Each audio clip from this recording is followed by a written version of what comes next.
حدیث: ایک سفر میں جو ہم نے حضرت محمد صلی اللہ علیہ وآلہ وسلم کے ساتھ کیا، آپ صلی اللہ علیہ وآلہ وسلم ہم سے پیچھے رہ گئے اور آپ صلی اللہ علیہ وآلہ وسلم ہم سے اس وقت ملے جب عصر کا وقت آن پہنچا تھا۔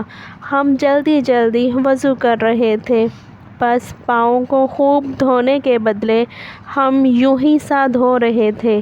یہ حال دیکھ کر آپ صلی اللہ علیہ وآلہ وسلم نے بلند آواز سے پکارا، دیکھو، ایڑیوں کی خرابی دوزخ سے ہونے والی ہے۔ 2 یا 3 بار آپ نے یوں ہی بلند آواز سے فرمایا۔